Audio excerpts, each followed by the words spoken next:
खबरों की नई दुनिया न्यूज़ ट्यूबर हिंदी। उत्तर प्रदेश के सीएम योगी आदित्यनाथ जब अपने गांव गए और मां से मिले तो एक सवाल उठा उनकी कहानी का। कहानी योगी आदित्यनाथ की। उत्तराखंड के पौड़ी जिले के रहने वाले आनंद सिंह बिष्ट और सावित्री देवी के 7 बच्चे हैं, जिनमें से तीसरे बेटे का नाम अजय सिंह बिष्ट है। अजय सिंह बिष्ट पढ़ने में तेज थे। उन्होंने इंटर के बाद ग्रेजुएशन किया और फिर पोस्ट ग्रेजुएशन। पढ़ाई के दौरान वो संत महंत अवैधनाथ के संपर्क में आ गए। अवैधनाथ महाराज गोरखपुर मठ के महंत थे। उन्हें तलाश थी एक उत्तराधिकारी की। उन्होंने योगी आदित्यनाथ के व्यवहार और तेज से प्रभावित होकर उन्हें साथ चलने के लिए कहा।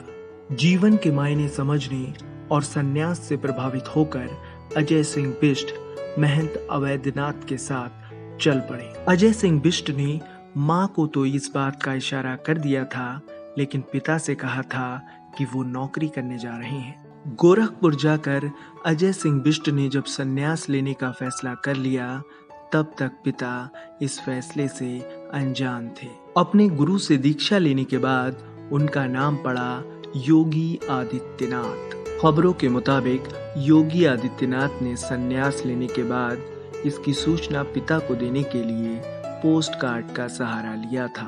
पोस्ट कार्ड में लिखा था, अजय सिंह बिष्ट खत्म हो गया। पोस्ट कार्ड पढ़कर पिता परेशान हो गए। माँ फूट फूट कर रोने लगी। पिता को लगता था कि उनका बेटा पढ़ लिख कर बड़ा आदमी बनेगा, लेकिन ये उसने कैसा फैसला कर लिया। घर से मोह त्याग कर सन्यासी बनकर कैसे रहेगा।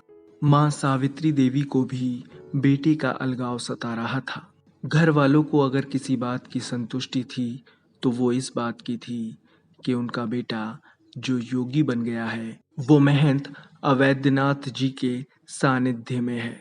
योगी आदित्यनाथ ने 26 साल की उम्र में चुनाव लड़कर जब संसद तक का सफर तय किया तो परिवार बेहद खुश था। योगी आदित्यनाथ ने अपने राजनीतिक प्रभाव का इस्तेमाल कभी अपने परिवार के लिए नहीं किया।